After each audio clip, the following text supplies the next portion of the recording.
ஆண்டவராகிய இயேசு கிறிஸ்துவின் நாமத்தினாலே இந்த விடுதலை தேடி நிகழ்ச்சிக்கு உங்களை வரவேற்கிறேன். ரட்சிக்கப்பட்ட ஒரு மனிதனுடைய ரட்சிப்பின் நிச்சயத்தை குறித்தும், உண்மையிலேயே அவன் ரட்சிக்கப்பட்டானா இல்லையா அதற்கான அடையாளங்களை குறித்தும் நாம் தொடர்ந்து தியானித்து கொண்டிருக்கிறோம். குறிப்பாக 1 யோவான் அந்த நிருபத்தில் அப்போஸ்தலனாகிய யோவான் அநேக காரியங்களை எழுதி வைத்திருக்கிறார். ஒரு ரட்சிக்கப்பட்ட மனிதனுடைய குணாதிசயங்கள் என்ன, அவனுடைய விருப்பம் எப்படி இருக்கணும், அவன் என்ன மாதிரி அடையாளங்களை உடையவனாக இருப்பான், அவனுடைய தேடல் எப்படி இருக்கும், இப்படி பல காரியங்கள் அதில் இருக்கிறது. அதை குறித்து நம்ம தொடர்ந்து தியானித்து கொண்டிருக்கிறோம். இன்றைக்கி ஒரு மிக முக்கியமான ஒரு காரியம், பல நேரத்தில் கிறிஸ்துவ உலகத்தில் மிதமிஞ்சிய ஆவிக்குரிய அனுபவம் அல்லது மிதமிஞ்சிய ஆவிக்குரியவர்கள் அல்லது சூப்பர் ஸ்பிரிச்சுவல் அப்படின்னு சொல்லி சில தவறான ப்ராக்டிசஸை நாமளே அடாப்ட் பண்ணிக்கிட்டோம். அதாவது ஒரு எக்ஸாம்பிள் சொல்லணும்னா செல்ஃப் காண்டம்னேஷன். சில பேரை பாருங்களேன், எப்போ போய் கேட்டாலும் நான்லாம் ஒன்றுமே இல்லைங்க, நான் ஒரு பாவி அப்படிம்பாங்க. சில பேர் கேட்டோம்னா எனக்கெல்லாம் ஆண்டவர் எப்படிங்க செய்வார், நான் ஒரு குப்பை தூசு அப்படிம்பாங்க. நீங்கள் குப்பை தூசுன்னு நீங்கள் சொல்கிறத நாங்கள் ஏற்றுக்கிறதா, இல்லை அவர் உங்களை முற்றிலும் ஜெயம் கொள்ளுகிறவர்களாக அழைச்சிருக்கிறாரேங்கிறத ஏற்றுக்கொள்கிறதா, அல்லது ராயல் ப்ரீஸ்ட்ஹுட், நீங்கள் ராஜரீக ஆசாரிய கூட்டம்னு பைபிள் சொல்கிறத நாங்கள் ஏற்றுக்கொள்ளணுமா, இல்லை நீங்கள் நான்லாம் ஒரு பாவிங்க புழு, இது வேறு ஜபத்தில் வேறு, ஆண்டவரே நான் ஒரு குப்பை, நான் தூசி, நான் புழு, இப்படி ஒருத்தர் சொன்னார். இன்னொருத்தர் அதுக்கும் கீழே போய், ஏன்னா ஒரு தாழ்மையின் உச்சகட்டமாக இப்படி போட்டி போட்டு ப்ரேயர் பண்ணுறதெல்லாம் நீங்கள் பார்க்க முடியும். இது என்ன, இது இப்படியே வளர்கிறதுனால சில நேரம் காண்டம்னேஷன், அதாவது ஒரு ஆக்கினைக்குள்ளான ஒரு எண்ணம் நமக்குள்ளே மனசுக்குள்ளே வந்துடுது. தேவ சமூகத்தில் தைரியமாக போக முடியாத ஒரு எண்ணம், அல்லது ஏதோ நம்ம நேரம் ஆண்டோட போய் ஜெபிக்க முடியாதுங்கிறதுனால லெட்ரு போட்டு வேறு யாரோ ஒருத்தர் ஜெபிச்சு அந்த பார்சலை வாங்கி நமக்கு அனுப்புகிற மாதிரியே பல நேரத்தில் நாமளும் அது நல்லா செட் ஆகிடுச்சு நம்ம ஊருக்கும். ஏன்னா இப்படி நேராக இவங்களை ஜபிக்கிறதுக்கு வைக்க பழகாமல் நாமளும் லெட்ரு எழுதுறதுக்கே பழக வைக்கிறோம். பார்த்தீங்களா, லெட்ரு எழுதுங்கிறோம், அப்புறம் ஃபோன் பண்ணுங்கிறோம், அப்புறம் ஆன்லைனில் நாங்கள் இருக்கோங்கிறோம், அப்புறம் யூடியூப்பில் நாங்கள் இருக்கிறோங்கிறோம், அப்படியே ஜிபேயும் கொடுத்துட்றோம். இதெல்லாம் நான் தப்பாக சொல்ல வரல, பட் ஆனால் வேதத்தில் எப்படி இருக்குது அப்படின்னா, இது வேதத்தின்படி பார்க்கும்பொழுது நம்மளை அறியாமலே அவங்கள ஒரு செல்ஃப் காண்டம்னேஷனில் கொண்டு போயிடுறோம். இன்னும் சொல்லப்போனால் தேவனை விட்டு நம்ம தூரமாக அவங்கள கொண்டு போயிடுறோம், சரியான சத்தியத்துக்குள்ளே நடத்துறதில்ல. இது ஒரு பெரிய டிசப்ஷன். ஒருவன் கிறிஸ்துவுக்குள்ளே இருந்தால் இந்த காரியங்களை எப்படி கையாளணும் அப்படின்னு சொல்லி யோவான் எழுதி வச்சிருக்கிறாரு. அதை தான் நம்ம இன்றைக்கி தியானிக்க போகிறோம். 1 யோவான் 3வது அதிகாரம் 20வது வசனத்தை வாசிக்கிறேன். இந்த வசனத்தை 2 பெர்ஸ்பெக்டிவில் நான் உங்களுக்கு எக்ஸ்பிளைன் பண்ண ட்ரை பண்ணுறேன். கொஞ்சம் நீங்கள் பொறுமையாக கவனிங்க, ரொம்ப மிக முக்கியமான காரியம். நம்முடைய இருதயமே நம்மை குற்றவாளிகளாக தீர்க்குமானால் தேவன் நம்முடைய இருதயத்திலும் பெரியவராயிருந்து சகலத்தையும் அறிந்திருக்கிறார்.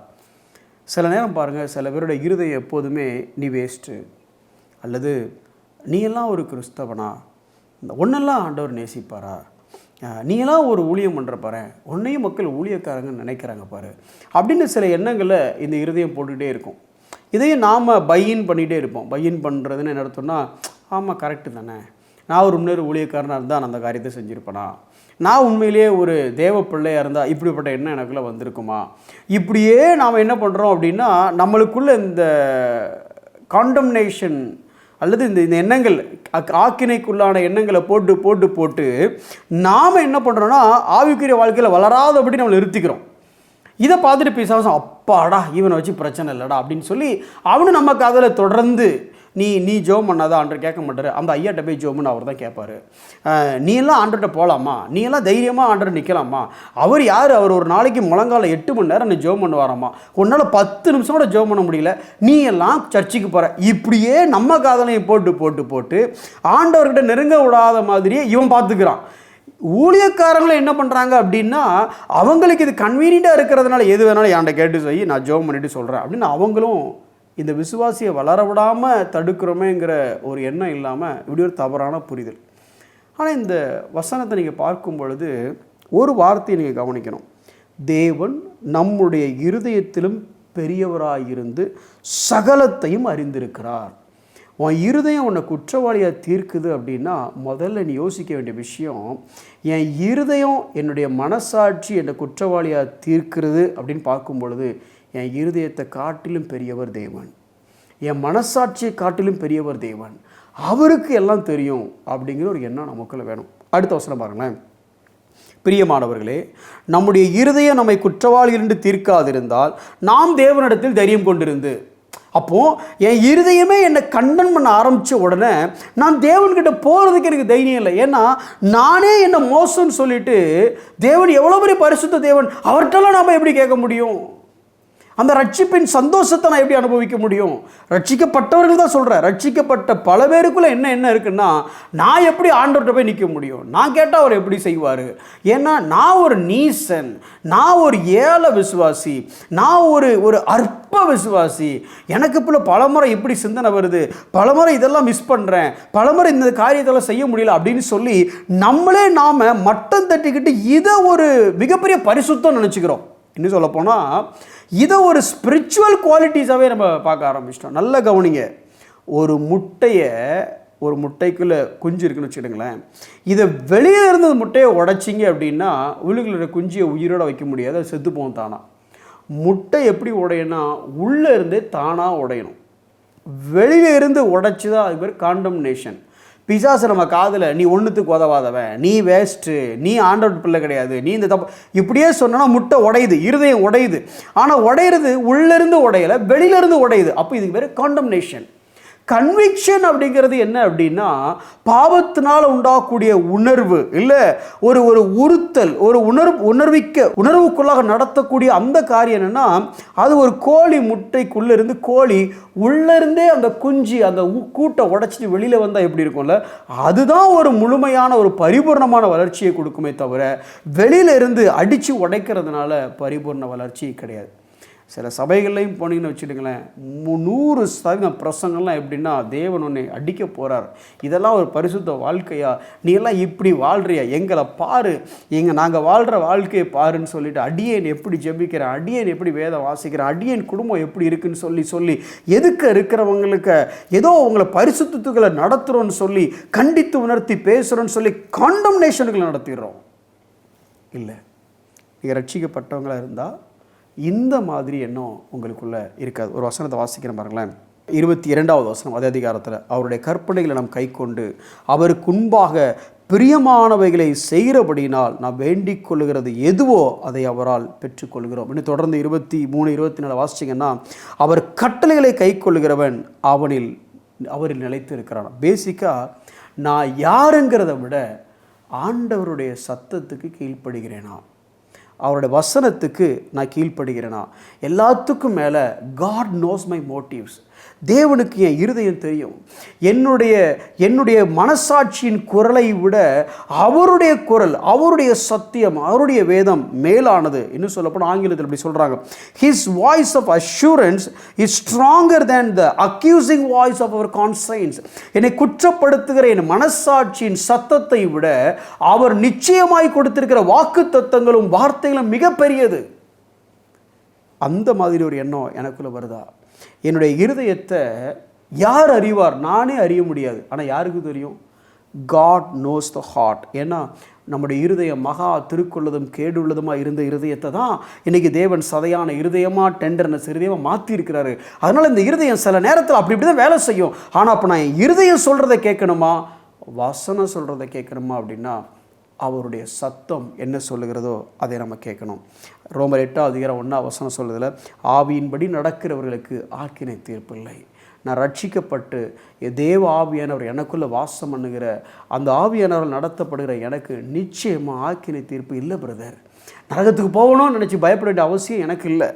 இன்னும் யோவான் 3வது அதிகாரம் 18வது வசனம் சொல்லும் பொழுது, அவரை விசுவாசிக்கிறவன் ஆக்கினைக்குள்ளாக தீர்க்கப்படான். விசுவாசியாதவன் ஏற்கனவே ஆக்கினைக்குள்ளே தீர்க்கப்பட்டாயிடுச்சு. அப்போது ஆக்கினைக்குள்ளே போகிறனா இல்லையாங்கிறத இனிமே முடிவு பண்ணல, அது ஏற்கனவே முடிவு பண்ணியாச்சு. நான் விசுவாசிச்சுட்டேன் அப்படின்னா நான் ஆக்கினைக்குள்ளாக தீர்க்கப்படுகிறதே இல்லை. 19வது வசனம் சொல்லுது, ஒளியை பார்க்கிலும் இருளை விரும்புகிறதே அது ஆக்கினை தீர்ப்புக்கு காரணமாக இருக்கிறது. உங்களுக்கு ஒளி பிடிச்சிருக்கா, இருள் பிடிச்சிருக்கிறா, ஆண்டவர் பிடிச்சிருக்கா, பிசாசு பிடிச்சிருக்கிறா, பாவம் பிடிச்சிருக்கா, பரிசுத்தம் பிடிச்சிருக்கிறா, தேவ வசனம் பிடிச்சிருக்கா, உலக காரியம் பிடிச்சிருக்கா? இல்லை பிரதர், தேவனுக்கு பிரியமாக தான் நடக்க முயற்சி பண்ணுறேன், ஆனால் தவறுகிறேன். ஆமாம், தவறுவீங்க. ஆனால் உங்களுடைய விருப்பம் எங்கே இருக்குது? நீங்கள் தேவனையும் தேவனுடைய வார்த்தையும் விரும்புகிறவங்களா இருந்தீங்கன்னா நிச்சயமாக ஆக்கினை தீர்ப்பு இல்லை.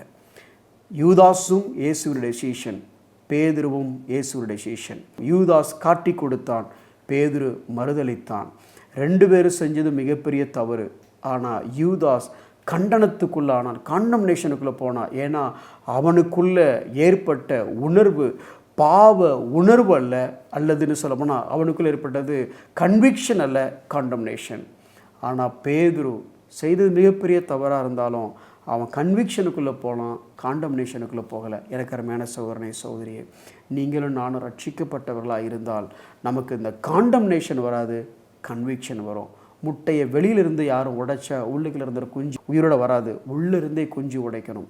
அதே போல் நீங்களும் நானும் கண்டனமான, இன்னும் சொல்லப்போனால் ஆக்கினை தீர்ப்பான எண்ணங்களை உடையவர்களாக அல்லாமல், இந்த வசனம் என்ன சொல்கிறது, சத்தியம் என்ன சொல்கிறது, ஹூ இஸ் மை காட், என்னுடைய தேவன் யார், எப்படிப்பட்டவர், அவருடைய சுபாவம் என்ன, அப்படிங்கிற உணர்வு உள்ளவர்களாக வசனத்தின்படி வாழும் பொழுது will have conviction rather then condemnation. தேவனால் கன்விக்ட் பண்ணி நடத்துகிற வாழ்க்கைக்குள்ளே வாழுவோம். பிசாசினால் ஆக்கினைக்குள்ளாக தீர்க்கக்கூடிய எண்ணம் உடையவர்களாக வாழ நாம் தவிர்ப்போம். கண்களை மூடி நாம் செபிப்போம். அன்புள்ள ஆண்டவரே, பல நேரங்களில் எங்கள் மனதில் சின்ன சின்ன தவறுகளை நாங்கள் செய்யும் பொழுதும், நாங்கள் தவறும் பொழுதும், ஹேபிச்சுவலாக செய்கிற பாவம் இல்லை ஆண்டவரே, நாங்கள் பை மிஸ்டேக் இல்லை, நாங்கள் தவறுகிற எங்களோட பலவீனத்தினால் ஏற்படக்கூடிய காரியங்களெல்லாம் வரக்கூடிய குற்ற மனசாட்சிக்காக நாங்கள் செபிக்கிறோம். இந்த கண்டனமான ஆக்கினை தீர்ப்புக்குள்ளான எண்ணங்களுக்காக நாங்கள் செபிக்கிறோம் ஆண்டவரே. இதை ஓவர் கம் பண்ண உம்முடைய அன்பை புரிந்தவர்களாக, எல்லாவற்றிற்கும் மேலாக ஆண்டவரே, நீர் எங்களுக்கு ஆக்கினை தீர்ப்பு என்பதை எடுத்து ஆண்டவரே உம்முடைய பிரசன்னத்திற்குள்ளாக வாழ வேண்டியவர்களாக எங்களை அழைத்து விட்டீர் என்பதை உணர்ந்தவர்களாக வசனத்தின்படி எங்கள் வாழ்க்கையும் எங்கள் மனதையும் நாங்கள் நடத்த எங்களுக்கு உதவி செய்யும். இயேசுவின் நாமத்தில் பிதாவே, ஆமென்.